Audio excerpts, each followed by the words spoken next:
Good morning. The first item of business is general questions, and at question number 1, I call Paul Swinney. Thank you, Presiding Officer. To ask the Scottish Government what support it is providing to any people in Glasgow who are at risk of losing their mental health support due to the reported reductions in funding announced by the Integration Joint Board. Minister Marie Todd. The Scottish Government and NHS boards continue to support spend in excess of £1.5 billion for mental health services in 25-26. Specifically for mental health, boards were allocated £123.5 million in 24-25 via the Enhanced Mental Health Outcomes Framework, with NHS Greater Glasgow and Clyde receiving over £27.5 million. This funding, which was being provided in addition to core allocations to boards, is now being baselined, which will give local areas greater choice in how services are configured and organised in order to deliver better, more sustainable outcomes. Decisions around the provision of mental health services are a local responsibility. Services should be planned by integrated joint boards and delivered through a mixture of NHS, local authority and third sector organisations, and the organisation, delivery and funding of mental health services will vary depending on the local population needs and will be guided by clinical decision making. Paul Swinney. Thank you, Presiding Officer. Well, the numbers cited by the Minister clearly aren't getting to where they need to be, because I've been contacted by constituents deeply worried by the decision by Glasgow's Health and Social Care Partnership not to renew core funding for Flourish House, a mental health recovery community based in the city's Woodlands district since 1997. Flourish House works on the clubhouse model, giving members a restorative living environment and support for those whose lives have been severely disrupted because of their mental illness. And I think it's appalling that such a successful and well-established place of healing and therapy is now in danger of closure. That is not rational. It is a cost-driven exercise. It's going to disrupt the care of all those who rely on it due to budget constraints facing the Integration Joint Board. So will the Minister join me in raising her concern about this cut to a vital service in Glasgow and work with Flourish House and the Health and Social Care Partnership to find a long-lasting future for this well-established and well-regarded service? Minister. So certainly my officials are already meeting with representatives of the Glasgow IGB to understand the financial pressures that the partnership are facing, and it's my understanding that the Glasgow IGB remains committed to protecting and delivering statutory service provision for the people of Glasgow. It's vitally important that we all recognise the very difficult financial context that we collectively face, but in recognition of those difficulties, our funding from government has increased to both health and social care and to our local government partners. I would expect local decisions to be made in consultation with the communities in which they are based and full awareness of the impact on them, and I would expect them to take into account the potential impact on other services which might be asked to step in. I will certainly add the issue that Mr Swinney raises with me to the list of things that officials are discussing with that particular IGB. Question number 2, Christine Graham. Thank you very much, Presiding Officer. To ask the Scottish Government what discussions it has had with NHS borders about extending the hospital-at-home provision throughout the borders. Cabinet Secretary Neil Gray. Thank you very much, Presiding Officer. As outlined in our operational improvement plan, we are committed to expanding hospital-at-home services across Scotland to at least 2,000 beds by December 2026 as part of the £200 million allocated as part of the record £21.7 billion for health and social care this year. Officials are in regular contact with each of the territorial boards, including NHS Borders, support their local planning process, and the expansion of hospital-at-home services should build on the success of services already in place, which we know are delivering positive outcomes for both patients and staff. Christine Graham. I thank the Cabinet Secretary for his reply. And yes, we both had a visit to the success of hospital at home in the borders, its impact on freeing up hospital beds. Indeed, as of May 2025, NHS Borders has created a virtual capacity of 20 beds. But currently the service, which operates from the base at Borders General Hospital, Neil Melrose, is determined by the ability to travel safely and effectively to patients within the day. So this means that those who wish to use the service in, for example, Tweeddale, are excluded. Is there any way around this, for example, using Hay Lodge Hospital in Peebles as a local delivery centre? Cabinet Secretary. Thank you, President Officer. As Christine Graham references, I had the great pleasure of visiting Borders General Hospital with her last August, where we met the hospital home team, the Chief Executive and officials from Healthcare Improvement Scotland who have supported the development of the local hospital home programme, and they were able to describe there the expansion, as Christine Graham has set out, through an additional nurse practitioner. So the service is now supporting a caseload of 20 patients in recent weeks. We are working with all boards, including NHS Borders, to develop plans for this coming year, continue to grow our hospital home services. It's our long-standing aim to provide care for patients in the right care at the right time and in the most person-centred way possible. And I will absolutely take away the suggestion that Christine Graham has made there for her constituents in Tweeddale to see whether her suggestion regarding Hay Lodge and Peebles could be a viable option. And I'll write back to Ms Graham in order to confirm those conversations. Question number 3, Alec Crowley. Presiding Officer, to ask the Scottish Government what its response is to the reports that Lochgelly Fire Station could lose a fire engine and rope rescue unit. Minister Siobhan Brown. Thank you, Presiding Officer. The Scottish Fire Rescue Service is carrying out a service delivery review to ensure that its fire stations, appliances and crews are in the right place at the right time to deal with the current and future risks in our communities. Following pre-consultation engagement last year, SFRS has developed a list of possible service changes. It is currently undertaking staff and trade union engagement on these proposals in advance of undertaking a full public consultation in the summer, and I would encourage anyone with an interest to engage with that consultation. The SFRS board will then carefully consider the responses in advance of any final decisions being made. Alec Crowley. Presiding Officer, staff in Lochgelly have been told that they will lose an engine and possibly the rope unit, which is only one of 4 across Scotland. Already in the last 2 weeks, 2,700 people have signed a local petition such as the fear. Lochgelly Community Council sent a clear message to the politicians: rather than cutting, now is the time to invest to ensure Lochgelly Fire Station has the personnel, equipment and specialist units required to meet the growing challenges in this current climate. To remove the rope and fire engine will increase risk. Will the Minister stop hiding behind operational matters and come to Fife, come to the Cowdenbeath area, meet the people and hear the fears that they have? Minister. Thank you, and I thank the member for that. And of course, I'm always happy to go on visits to stations and listen to members of the SFRS. I think we have to be clear that they are currently undergoing staff and union engagement with this, and the final list of possible changes will be subject to public consultation, and it hasn't yet been finalised. It is therefore, I am not hiding, but it is not appropriate for me to comment on individual options at this stage. The SFRS board and the Chief Officer are best placed to take decisions on how resources should be deployed. It would be inappropriate for a minister to direct SFRS on how they should deploy its resources. This is not a cuts exercise. This is about SFRS carefully examining the risks present in our communities and configuring its resources and the best way possible to deal with those risks. Annabel Ewing. Thank you, Presiding Officer. I have listened carefully to what the Minister has just said in response to Alex Riley, MSP, and I'm sure that my constituents nonetheless will remain very concerned to note that she has not in fact ruled out these dangerous cuts to Lochgelly Fire Station. Indeed, one of only 4 rope rescue centres in Scotland, and which cuts could of course lead to the very closure of Lochgelly Fire Station itself. So I hear that the Minister is happy to visit fire stations. Will she now therefore commit to have her private office today set up a visit to Lochgelly Fire Station to meet with local firefighters to hear of their very significant concerns about the considerable risks posed by such cuts to their ability to keep us all safe? Minister. Thank you. The changes the Fire Rescue Service are consulting on have been very carefully considered using substantial evidence and analysis of risk. As I said, I am always open to visiting fire stations and hearing direct from those on the front line, and I will speak to my private office about organising a visit.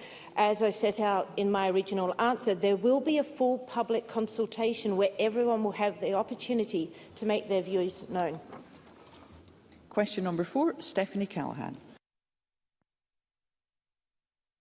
Ask the Scottish Government whether it will provide further detail on the approach it's taking to consider the recommendations set out in the independent report Review of Data, Statistics and Research on Sex and Gender, also known as the Sullivan Review. Cabinet Secretary Shirley-Anne Somerville. The Office of the Chief Statistician published guidance for public bodies in Scotland on the collection of sex and gender data in 2021. The guidance recommends that statistics producers should collect data that best serves the needs of users in their specific context. This approach aligns with the 2024 guidance published by the Office for Statistics Regulation. The Sullivan Review recommends that the Scottish Government reviews its guidance in light of the recommendations contained within the review, and the Scottish Government has previously committed to reviewing its guidance by the end of 2026. Stephanie Callaghan.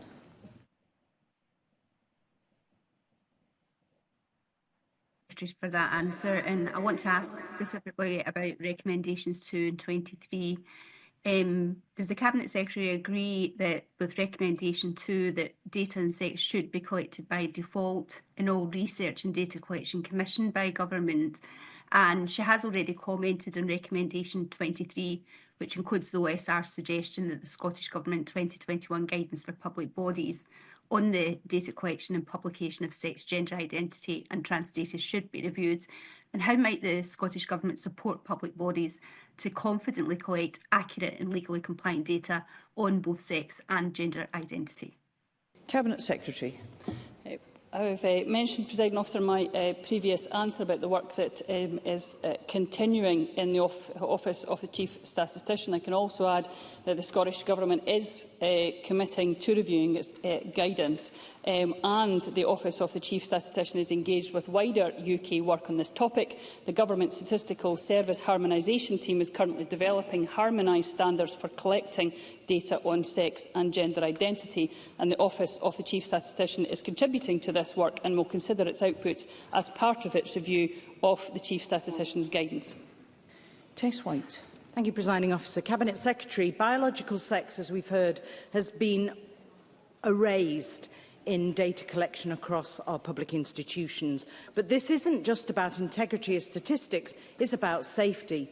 Recommendation 12 of the Sullivan Review calls for the NHS to stop allowing people to change their gender marker, especially in the case of children, which the review says poses a serious safeguarding risk.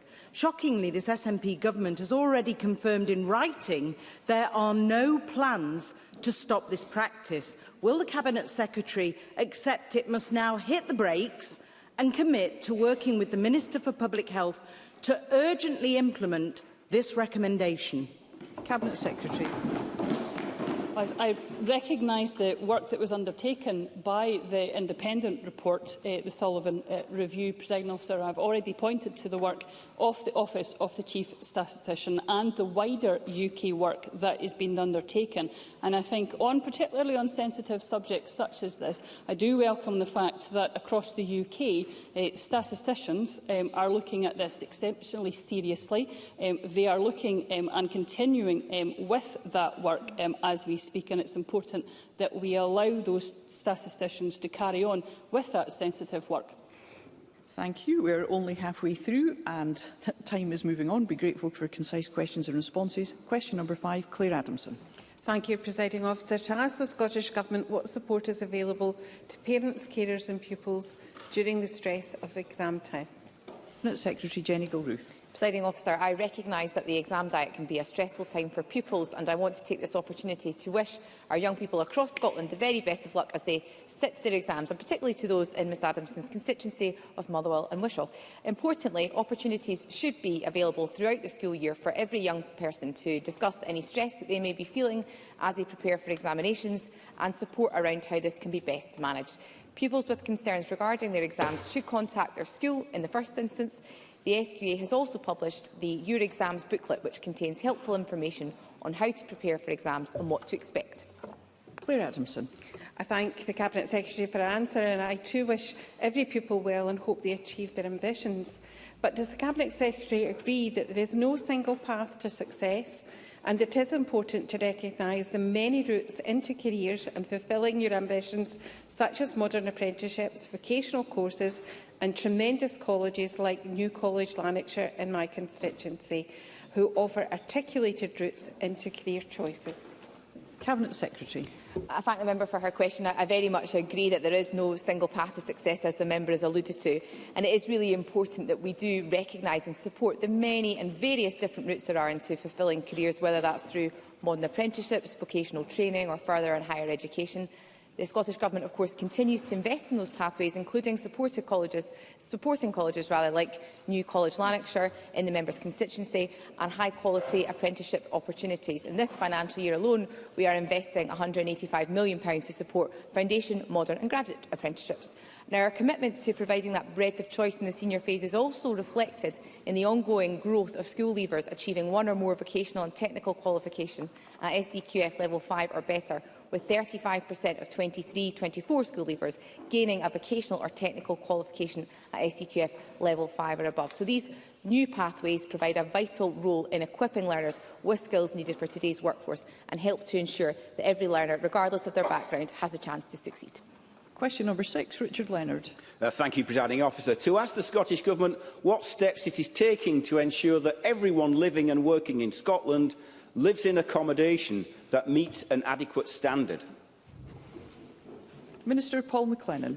All homes in Scotland must meet the tolerable standard, and where a home is rented, it must meet either the repairing standard for private rented properties or the social housing quality standard for social rented homes. In my previous discussion with Mr Leonard, we recognise there is a gap in protection for some seasonal workers' accommodation in Scotland, and officials were tasked to carry out scoping work to better understand the full context and potential solutions that could be taken forward. I'm grateful to Mr Leonard for feeding into that scoping work, and I'd be happy to meet with Mr Leonard to discuss this work further.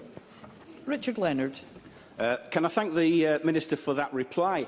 But it took agitation inside and outside Parliament around last year's Agriculture and Rural Communities Act before the Government committed to reviewing the regulation and oversight of tied accommodation for seasonal agricultural workers. Now that it has, when will the Government publish that review, and what urgent and immediate action is the Government taking on the ground for the 2025 season now underway to ensure that seasonal worker accommodation in Scotland is safe and habitable? Minister. There are already some standards in place for seasonal workers' accommodation, and current inspection of accommodation is carried out by the farms and industry through the audit system. This obviously involves farms providing extensive evidence online, as well as site visits from auditors, including inspections of accommodation. Further engagement, of course, with this industry will be required to understand how they deal with issues raised with them and how we can improve on those. And happy to pick up these issues with Mr Leonard when we meet again soon. Question number 7, Emma Roddick. To ask the Scottish Government what it is doing to support and raise awareness of the Health Passport scheme for those with a learning disability. Minister Marie Todd. Currently, there is no national health passport scheme in Scotland for people with learning disabilities. Some of the organisations that Scottish Government fund have developed their own version of a passport. For example, PAMIS, who have pioneered their digital passport. We are continuing work to progress the development of proposals for a learning disabilities, autism and neurodivergence bill. That includes the development of provisions on statutory strategies and guidance and mandatory training, which could be used to support the introduction of a passport scheme for people with learning disabilities in Scotland. Emma Roddick. Recently, I joined L'Arche Highland for a cup of tea, part of its Power Cupper series, where people with influence come to speak to and listen to those with learning disabilities. And attendees told me that when a health professional pays attention to their passport, the experience is great. But if they're rude about the passport or make a big deal about how much of a hassle it is, it makes a stressful situation worse. It was very important to them that I raised this directly with the Minister. So what more can be done to raise awareness of existing schemes and make sure that people with learning disabilities and their passports are always treated with the deserved respect in health and social care settings? Minister. We know that key barriers to the effectiveness of passports are implementation and uptake, and in addition to the ongoing work via the LDAN Bill, NHS Education for Scotland and organisations funded by Scottish Government to support people with learning disabilities like PAMIS can help, and social care professionals can help health and social care professionals to develop their knowledge and understanding and support implementation. I'll ask my officials to pick this up with the relevant people. Thank you. That concludes general questions. The next item of business is First Minister's questions. And at question number 1, I call Russell Findlay. Thank you, Presiding Officer. Scotland's only oil refinery ceased operations this week. Hundreds of workers at Grangemouth have lost their jobs and face an uncertain future. Scotland has vast oil reserves, but will now need to import all of our petrol, diesel and other fuels. And this is the price of the SNP and Labour's hostility towards oil and gas. So before more damage is done, will John Swinney drop his government's presumption against new oil and gas exploration? First Minister. President, the first thing I want to say is to express my support and solidarity with all those in the Grangemouth workforce who face the prospect of losing their employment as a consequence of the decision by Petra-Ineos to stop refining at the refinery at Grangemouth. That is a decision that the company has come to, as Mr Findlay will know from what I've said before. I judge that decision to be premature because I think there is an ongoing need for refining activity. Indeed, refining activity will take place in other parts of the United Kingdom, despite the issues that are faced at Grangemouth. So what the Scottish Government will do is that we will work closely with the workforce. We've done that with Unite the Union. We will support the individuals that are affected. We will take forward the work that has been the source of collaboration between ourselves and the United Kingdom Government and Petra-Ineos on alternative business ideas to develop the Grangemouth site as a site that can contribute to the Government's net zero agenda. And, of course, an early decision on the Acorn carbon and capture and storage project would significantly help us in the efforts that we're taking forward. Russell Findlay. Well, the SNP used to say it's Scotland's oil. Now they just want to stop oil. Nicola Sturgeon opposed the Cambo oil field, while Hamza Youssef opposed Rosebank, even though this would result in higher energy prices and greater reliance on foreign imports. John Swinney personally brought the Greens into government. These dangerous fanatics want to shut down all oil and gas production. Mr Findlay, I'll just remind you of the need to treat other members with courtesy and respect.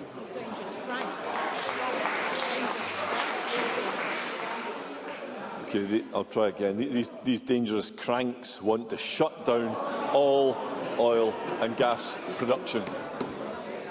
Mr Findlay, we have many questions to get through today, and I would just ask the member to remember the need to adhere to our standing orders.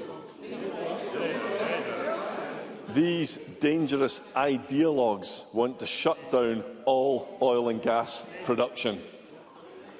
Now, the Grangemouth refinery is gone and all governments share some responsibility, but the greatest blame lies with a government that turned its back on Scotland's world-leading and innovative oil and gas industry.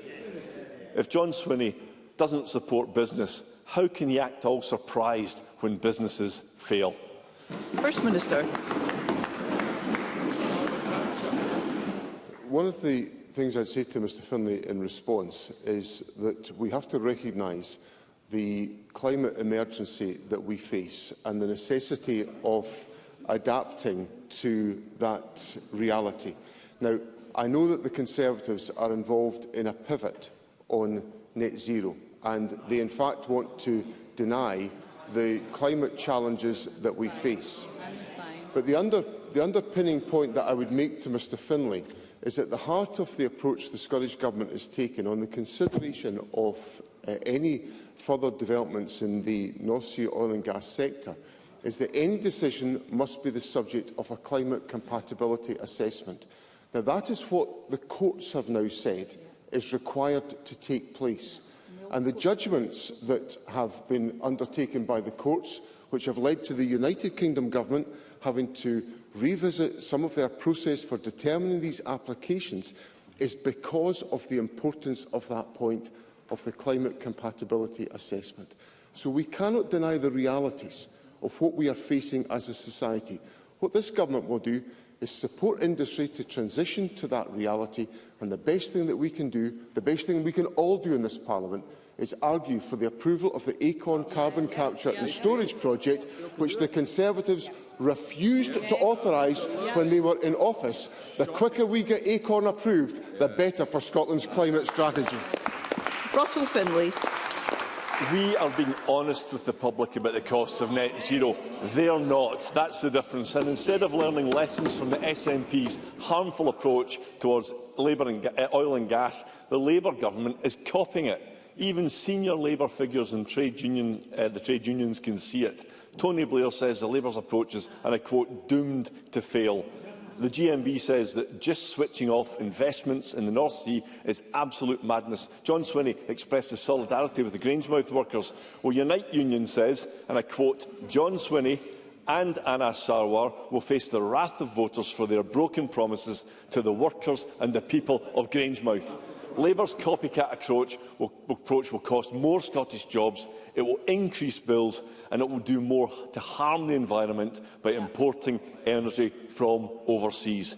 Does John Swinney agree that Labour should in fact do the very opposite to the SNP? First Minister.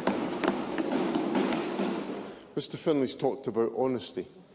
In November of last year, Mr Findlay voted for climate change targets, carbon reduction targets in this Parliament.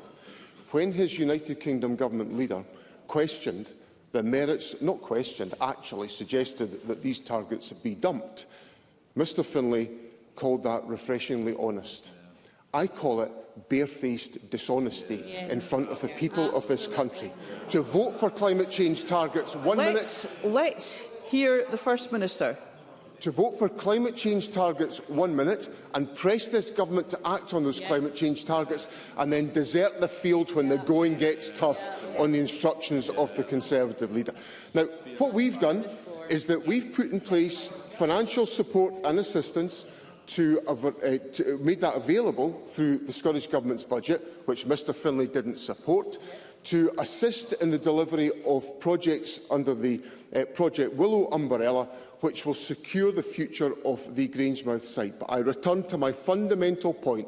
The quickest and best thing that can happen is approval of the carbon capture and storage project at Grangemouth, and I hope Mr Findlay will make up for the failure of the Conservative government and support my call for that today. Absolutely.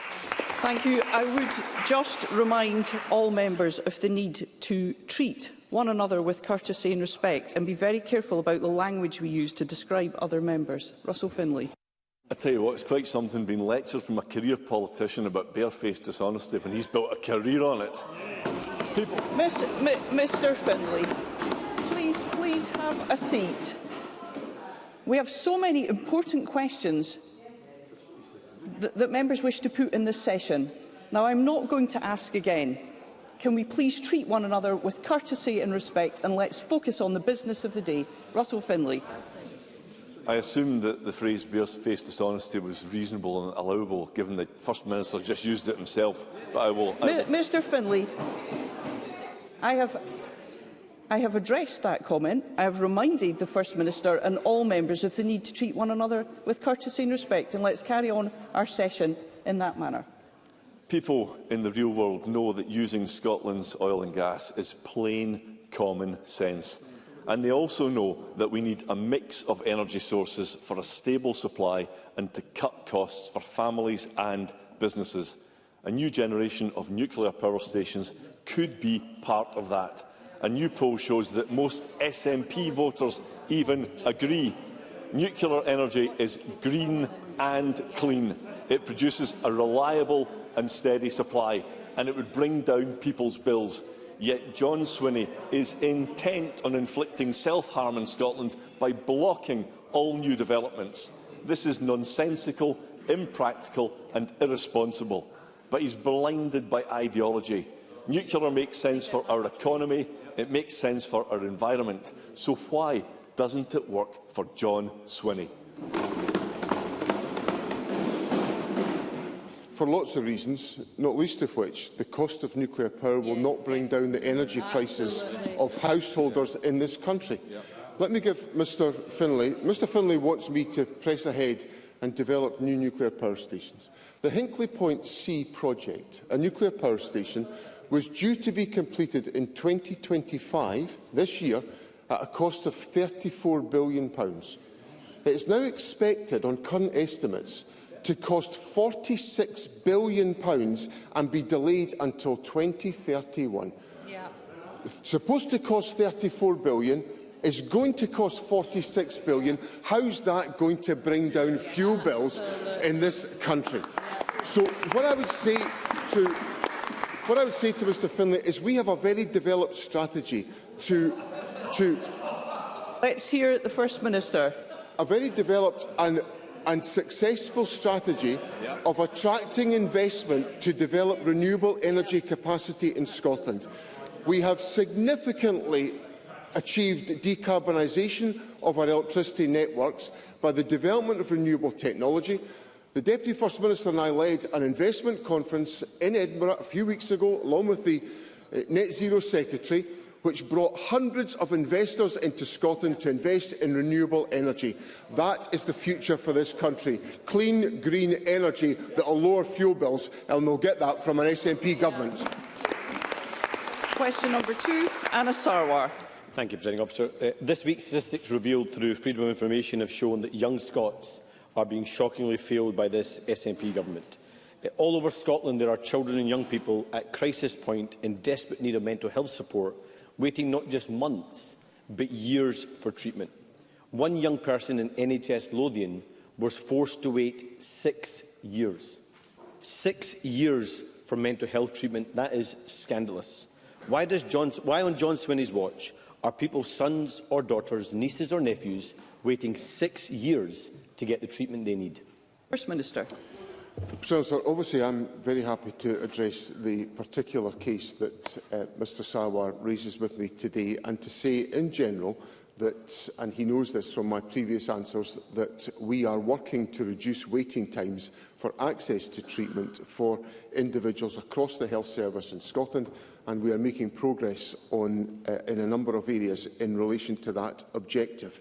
He will also know that the Government has delivered increased investment in mental health support to expand capacity to meet the developing needs that there are amongst young people in Scotland.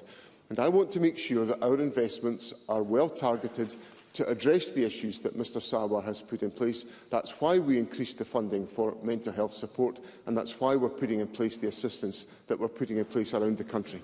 Anna Sarwar. Presiding Officer, the situation is so bad that in today's Daily Record, Rod Stewart has offered to step in and pay for a young Scot to access the care he needs. And the SNP claim they're meeting their target for 90% of children and young people to start mental health treatment within 18 weeks. But we can reveal that they are fudging the numbers and things are much worse than they're letting on.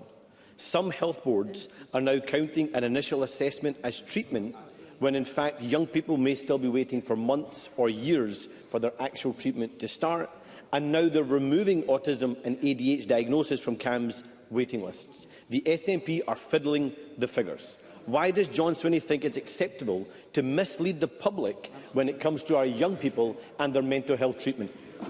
First Minister. Well, that's not what we're doing. And what we are doing is we are focusing on making sure that support is in place in communities the length and breadth of the country. Now, it's often the case that CAMHS is simply not the correct service for children seeking a diagnosis for a neurodevelopmental condition like autism or ADHD, unless they have a coexisting mental health condition. And that's the key point that I need to get across to reassure parents who will be anxious about the issues that Mr Sarwar raises.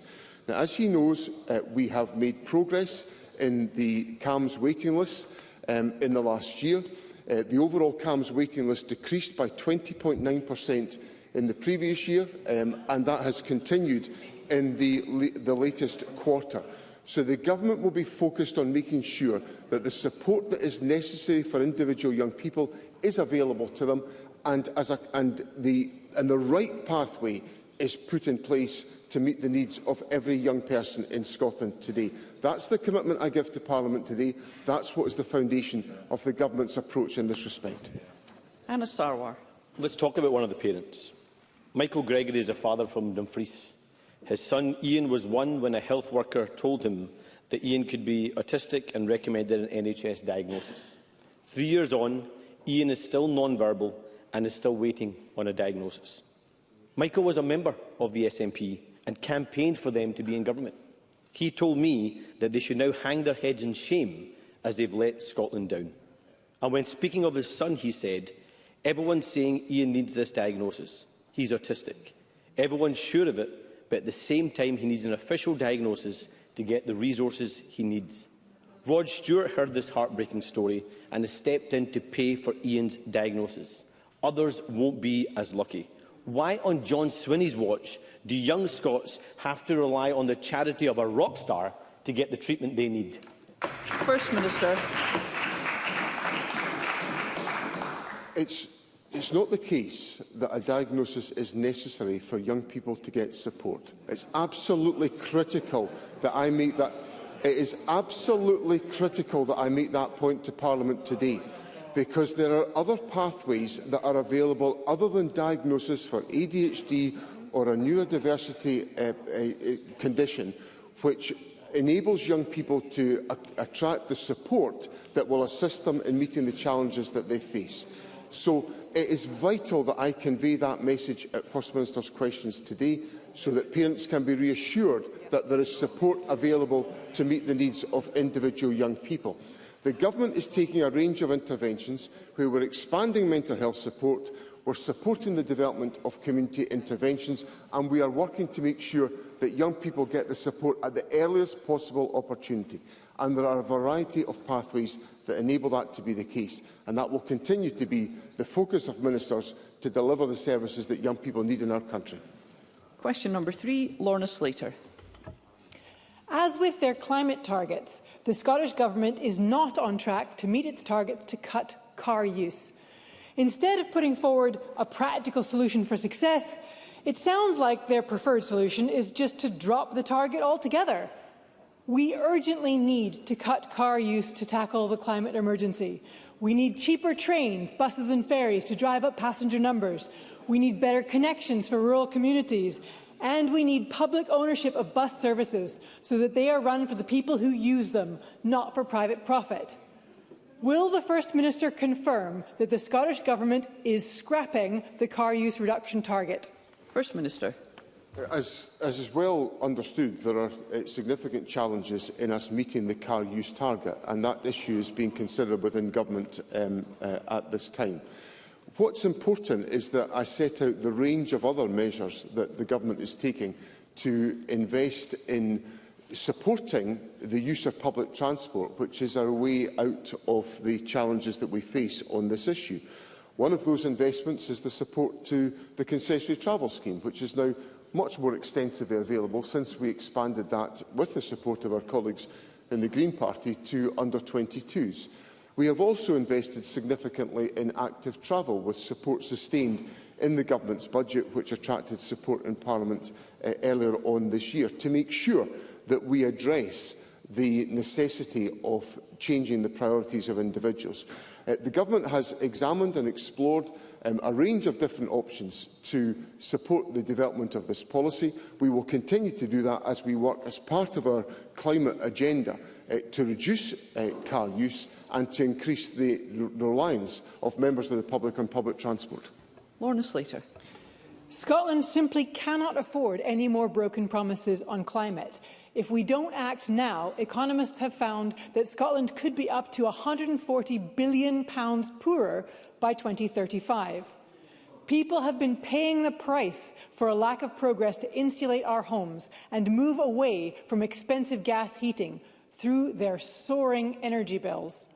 There is no route to net zero by 2045 that doesn't involve making our homes warmer and cheaper to heat by insulating them and replacing gas heating systems. Bold action is needed on climate to get Scotland back on track. What new action will next week's programme for government contain to reduce our sky-high energy bills and achieve the rapid cut needed in the use of fossil fuels? First Minister. Obviously, the details of the programme for government will be set out next Tuesday, but we've given a commitment already to the introduction of the heat and buildings legislation, which will be brought forward in this parliamentary session to support us in our efforts.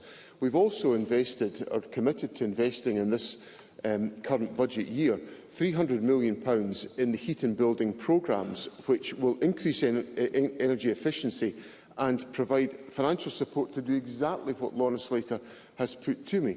Now, that comes alongside over £1.63 billion of funding through our heat and building schemes in this parliamentary session so far.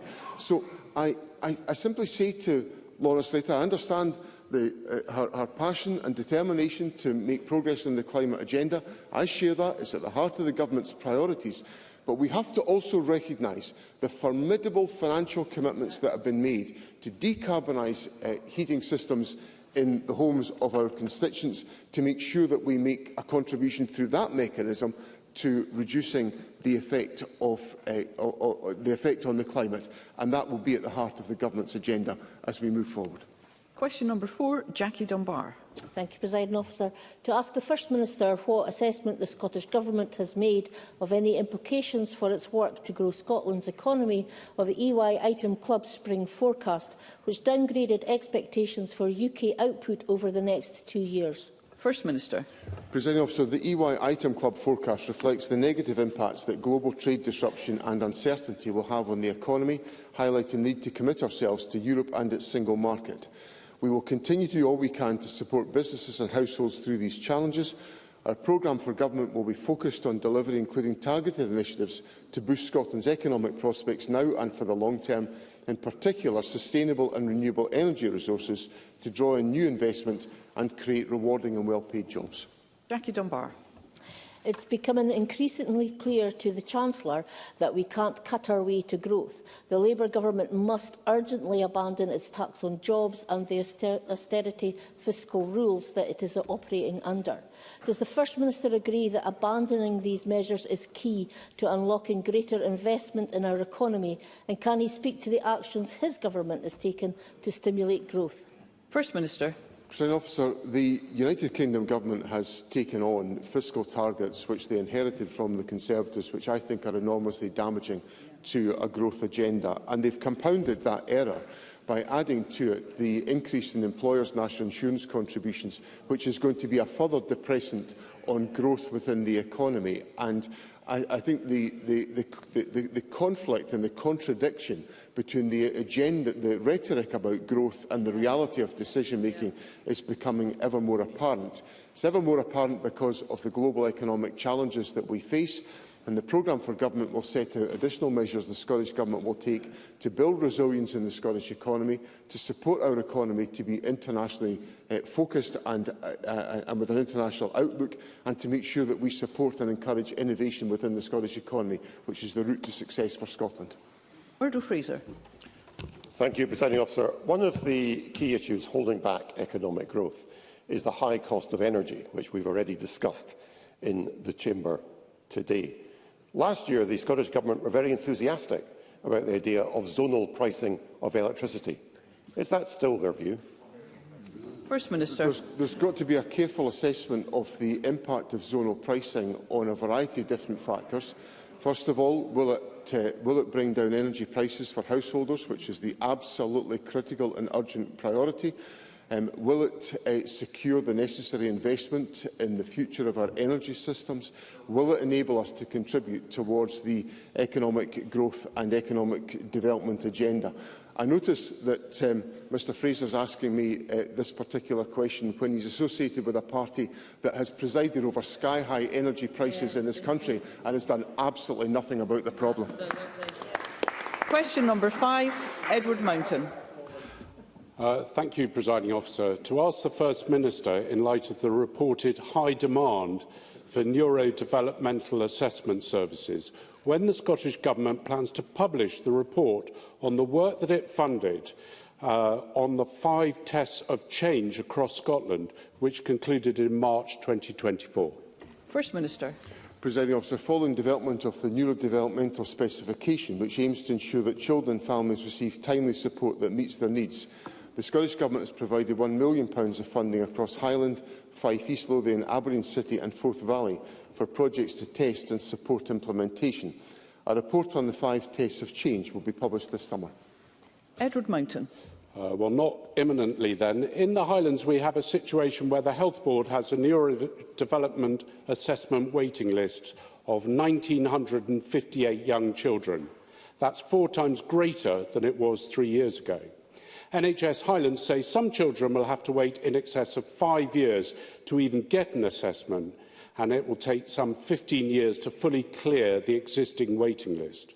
Does the First Minister consider it is acceptable that some children will go through their entire school career waiting for an assessment, or for parents to have to fund private care to ensure their children get the most from their schooling? First Minister. President, as Mr Mountain will know, NHS Highland was supported with funding for a time-limited test of change, which concluded, as I said earlier on. A new neurodevelopmental pathway is in development with local partners to address exactly the issues that Mr Mountain has put to me. I would encourage NHS Highland to progress this work using the £7.1 million of funding they receive as part of the overall funding given to NHS boards by the Scottish Government to support neurodevelopmental services. I stress the importance of us seeing a range of different interventions, some of which are assisted by the counselling services that the Government has funded in schools. We continue to provide £16 million a year to local authorities to ensure that there are counselling services in every secondary school in Scotland, and we are maintaining financial support through the mental health assistance that we have in place. So all of these factors are contributing to addressing the issues that Mr Mountain puts to me. Pam Duncan-Glancy. Thank you, Presiding Officer. The First Minister sets out that all of these things are addressing the issue. There are currently 9,000 school-aged children awaiting a diagnosis in Glasgow. At the same time, the IJB in Glasgow cuts mean that planned ADHD pathways have been shelved and vital pilot programmes cancelled. The First Minister can say there are pathways, but these 9,000 children are stuck waiting, some of them for years. So can I ask the First Minister, what does he say to the 9,000 people on the waiting list in Glasgow? Exactly what pathways are there available for them, and when can they expect to get their diagnosis? First Minister. Well, I come back to one of the points that I made to Mr Sarwar in my earlier responses, that not all of these young people require a diagnosis to make progress in addressing the circumstances that they face. And therefore, we have got to have available a range of different community-based interventions, which are supported by some of the financial assistance that I've set out, to make sure the needs of those young people are met at the earliest possible opportunity. As a consequence of that, the Government is working to ensure that we have those mechanisms available in all localities to ensure that young people can access those services, and that's what the purpose of the funding that I've set out in my response to Mr Mountain is designed to achieve. Question number 6, Mark Griffin. Thank you, Presiding Officer. To ask the First Minister what the Scottish Government's response is to reports of local authorities suspending council housing allocations. First Minister. Officer, I'm aware of Edinburgh City Council's recent announcement on this issue. The emergency measure taken by the Council will redirect all available Council-owned housing stock to people experiencing homelessness, with the exception of those with a disability with gold priority for housing or those awaiting discharge from hospital. It will be essential to monitor the impact of this temporary measure as the Council seeks to fulfil its legal responsibilities, as well as reducing the use of unsuitable temporary accommodation in the City. And of course, the Government will continue to deliver our investment of £760 million in £68 million in affordable housing this year, the majority of which will be for social rent. Mark Griffin.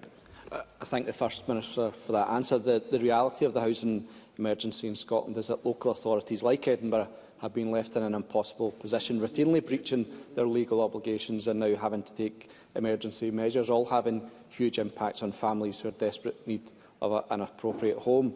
The Scottish Government have now been reviewing the Affordable Housing Supply Programme target for over a year rather than focusing on building those houses. Can the First Minister say if his government will commit to building those 110,000 homes in the final programme for government as it did in the first? And does he recognise that a lack of supply across all tenures is driving the housing emergency? And look at the action being taken by a UK Labour government, now proposed in Canada and Australia and other parts of the world, to really drive up housing supply. First Minister. Let me reassure Mr Griffin that the Government is not spending all of its time reviewing the Affordable Housing Supply Programme target. It's spending its time making sure that more houses are available for occupation by individuals who are in temporary accommodation or facing homelessness, which is why the actions of the Social Justice Secretary and the Housing Minister in making more resources available to local authorities to support action to tackle void accommodation is making some of the impact on the availability of accommodation in the City of Edinburgh as we speak. And that's because we pivoted in our policy to make sure that more accommodation could be available. We've also, over the course of the lifetime of this government, built more houses per head of population than in any other part of the United Kingdom by a country mile. Exactly. And of course, we've invested £768 million in the Affordable Housing Supply Programme for this current financial year, which will be spent and it will support the increased supply of housing. And Mr Griffin and his colleagues never voted for it. So it's a bit of a brass neck coming here, complaining to me about housing and not being prepared to vote for the money to make something happen about it. Ben Macpherson. Presiding Officer, it is deeply concerning that the City of Edinburgh Council has decided to suspend council housing allocations, especially when so many people in my constituency and others are already waiting to be housed. Labour have been in power in Edinburgh for around 35 of the 40 years of my life, and it is clearly a statement of fact that over decades Labour-run administrations have not invested enough in Edinburgh's social housing stock. Therefore, in contrast, I would be grateful if the First Minister could outline what additional steps the Scottish Government is taking and has taken and will take to play its part in tackling Edinburgh's acute housing emergency, and what additional actions are being considered with partners to help address this very serious situation. First Minister. I want to directly address Mr Macpherson's point, because he makes very substantial points about the record of the Labour Party. Since we declared the housing emergency last May, we've prioritised working most urgently with 5 local authorities, which includes Edinburgh City Council, to accelerate and accentuate the interventions in Edinburgh to address the very significant issues that Mr Macpherson puts to me. We've also, as I said in my response to Mr Griffin, reshaped investment to ensure that we could support local authorities in tackling void accommodation, and we've also increased the support for adaptations in properties to enable people to be supported in their housing. I also very much appreciated the opportunity to discuss these issues with Mr Macpherson when we visited the Granton site some weeks ago, where the Government put in £16 million of investment to enable the development of a site on the former Granton Gasworks, which will lead to the creation of, if my memory serves me right, over 800 affordable homes in the City of Edinburgh. That's the type of targeted action the Scottish Government is taking to address the housing emergency, and that will be the underpinning of our housing programme in the years to come. Thank you. We move to constituency and general supplementaries, and I call Liam Kerr. Very grateful, Presiding Officer. The P&J's Trapped by RAC campaign reports that Aberdeen's RAC crisis is leading to unremitting and inescapable negative health consequences for homeowners. Now, my solution of using the unspent £20 million housing fund promised to Aberdeen by this government in 2016 is widely reported today. So does the First Minister support my solution, and will he commit his government to doing everything it can to help the Tory homeowners? First Minister. I have every sympathy with the homeowners in Tory and the issues that they face. I understand that ministers are meeting with the local authority tomorrow to discuss, with residents and homeowners tomorrow, to discuss these issues, and I'm sure the suggestions that Mr Kerr has made will be part of that conversation. Rona Mackay. Thank you, Presiding Officer. Scotland's media relies on PA Scotland's output, and I'm sure the First Minister will share my concern at the planned cuts to staff reported this week. These cuts could have considerable impact on news operations in Scotland, particularly in the year running up to an election. Will the First Minister join me in calling on PA Media's management to reconsider these cuts to protect impartial journalism and preserve this important role of media scrutiny in our democracy? First Minister. So let me join with Rona Mackay in indicating support for the importance of the role that PA Media and PA Scotland's output forms in the reporting of events and political discourse within Scotland. PA staff are an integral part to the authoritative and reliable reporting of events and political engagement. It's essential for our democracy, and it supports the availability of information to news organisations the length and breadth of the country. So I have written to PA Media urging them to reconsider these proposals, and I do hope the organisation is able to take a different approach which will ensure the independence and the long-term sustainability and resilience of news reporting in Scotland through PA Media. Carol Mockin. Thank you, Presiding Officer. Alcohol harm continues to be a key concern in Scotland. In East and South Ayrshire, an area which I represent, a combined total of 50 lives were lost to alcohol in 2023. Today, a briefing signed by over 70 organisations has been published which calls for urgent action on alcohol harm. It states that the current Scottish Government action is not proportionate to the scale of the problem and makes a range of recommendations around early diagnosis for liver disease and funding for recovery, treatment and support services. Can I ask the First Minister whether he will be considering this important briefing's proposals as he prepares to publish the programme for Government next week? First Minister. These issues and representations will be taken very seriously by Government. We obviously engage through the alcohol and through our support on this effort through the alcohol and drug partnerships around the country, with which Carol Mockin will be familiar in the communities that she represents.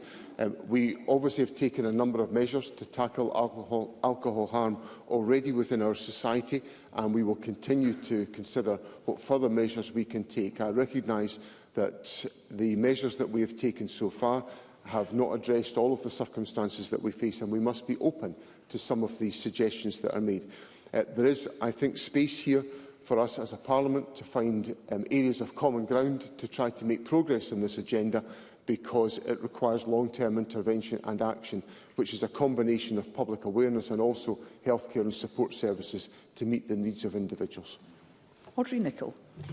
Thank you, Presiding Officer. Scottish Renewables this week published their latest supply chain impact statement, which showcases a diverse range of businesses working across Scotland's renewable energy supply chain, including Apollo, GQS and Turnin Energy in Aberdeen. Will the First Minister join me in welcoming this report, which represents nearly 10,000 jobs? And can he also outline how the Scottish Government is supporting the renewable energy supply chain to capture economic benefits for Scotland? First Minister. I join Audrey Nicholl in welcoming the report. The Government, of course, has a long-standing commitment to support supply chain developments in renewables. Indeed, that was very much a focus of the investment conference I referred to earlier on. We're investing up to £500 million over 5 years to anchor our offshore wind supply chain in Scotland. We have also been successful in securing major investments such as Sumitomo at NIG, the investments at Ardesir by Haventus, and there are a number of other projects that are in active development to secure supply chain benefits to Scotland from the significant opportunity of renewable energy. Sue Webber. Thank you, Presiding Officer. At Net Zero Committee this week, Sarah Boyd from Lothian Buses made clear that there is a link between the increase in antisocial behaviour on the Lothian bus fleet and under-22 bus passes.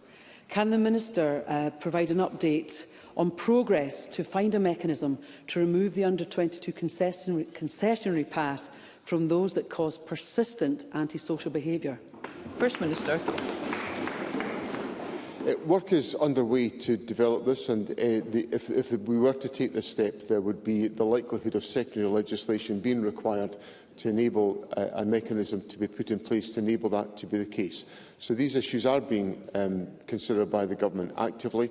I would also say, for completeness, that of course the under-22 bus travel initiative has been enormously successful. It's attracted a huge amount of participation and it's increased the mobility of young people, and the overwhelming majority of young people exercise their participation in the under-22 scheme wisely and thoughtfully and effectively. And we have to be prepared to tackle unacceptable behaviour, but we also have to applaud young people for the positive contribution they make to our society. Faisal Chowdhury. Thank you, Presiding Officer. I was contacted by a constituent with epilepsy who is not eligible for a driver's licence. For identification, they use the Citizens Card ID, which is part of the Proof of Age Standard scheme, but find themselves refused service from many places which have a blanket policy for this ID. Does the First Minister share my concern that my constituent is being unfairly treated due to their condition?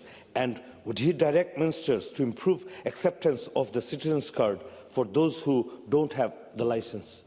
First Minister. I'll certainly look at that point. It's not a point with which I'm familiar, but I'll look at that on Mr Chowdhury's behalf if you'd like to supply me with some more details about the specifics to enable that to be the case. Obviously, there are various mechanisms that are available for individuals, not least of which the under-22 concessionary scheme. I'm not sure the age of the constituent Mr Chowdhury puts to me, but if he would like to write to me, I'll certainly consider those issues. Kenneth Gibson. Thank you, Presiding Officer. Fraser Valdern Institute research has found that almost half of Scottish firms are hiring fewer staff because of the increase to employer national insurance contributions imposed by the UK Labour Government. This tax on jobs takes a wrecking ball to the Scottish Government's ambition of growing Scotland's economy. Can the First Minister advise what discussions ministers have had with their UK counterparts regarding the impact of Labour's unwanted tax hike? And has the Labour Government shown any sign of listening to the concerns of Scottish businesses, charities and the public sector? First Minister. This has been an issue that's been raised on a sustained basis by the Finance Secretary with the United Kingdom Government. I agree with Mr Gibson's analysis and commentary that the increase in employers' national insurance contributions is going to deflate employment opportunities within Scotland, and I very much regret that. It will be another impediment in the agenda of delivering economic growth in Scotland, and the focus of the Government, given the enormous external challenges that we face, is to make sure that we do all that we can to support economic growth, and it would assist us enormously if the UK Government changed their position on employers' national insurance contribution rises. Douglas Ross. Thank you, Presiding Officer. This week, Scottish Teachers for Permanence published their 2025 report about probationary teachers and their views. It makes grim reading. 80% of those surveyed are set to end their probationary year without a permanent job. Over 75% are set to tell us that they are not feeling supported during the time they should be supported most. And once they've qualified, these highly trained teachers are saying, in their own words, they are being thrown onto the supply pile, scrambling for scraps of work with no security, no permanent role, and in some cases, not even guaranteed supply work. The Scottish Government has said supply is a choice, but that is not true. So can the First Minister tell us, if his government truly value education, why are they abandoning the next generation of teachers at the very start of their careers? First Minister. Well, we're not doing that. The Education Secretary met with the Scottish Teachers for Permanence in November, and they discussed a range of the issues that Mr Ross raises. We have, of course, seen an expansion in the number of school teachers in post since 2014, and the number of permanent posts has remained stable at more than 80% over the last 10 years. Obviously, decisions about employment of teachers are taken by local authorities, and the Government works closely with local authorities to ensure that we increase levels of permanence within the teaching workforce, so that the investment that's made in training high-quality teachers can be used to the benefit of pupils around the country. Paul O'Kane. Thank you, Presiding Officer. Earlier this month in my West Scotland region, in two horrific incidents just days apart, two young girls were brutally assaulted by other teenagers. The incidents were recorded and shared widely on social media, and I'm sure that the whole Parliament will agree that such incidents are completely unacceptable and will join me in the concerns that these are now an increasing list of similar incidents across the country.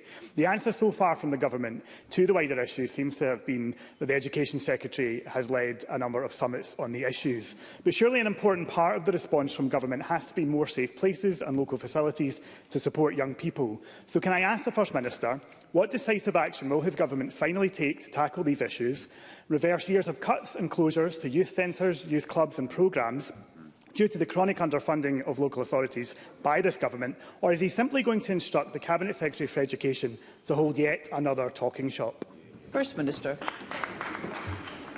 Well, we had a gathering which I drew together as a consequence of the initiative taken by some families who were affected by the unacceptable violence that Mr O'Kane refers to and initiated by the Daily Record, and I was pleased to host that summit on the 13th of January with cross-party representation. If my memory serves me right, Polly McNeill attended from the Labour Party and made a constructive contribution to that discussion with members of all parties and with ministers, and we listened to the voices of young people. Let me say at the outset, what Mr O'Kane recounts to Parliament is completely unacceptable, and we are taking a number of measures through the various awareness campaigns that we take forward around Mentors in Violence Production Programme, which is delivered in over 200 schools across local authorities in the country, through the work of Cashback for Communities, through the work of Fearless, the youth arm of Crime Stoppers, and the work of the Scottish Violence Reduction Unit, all of which are aimed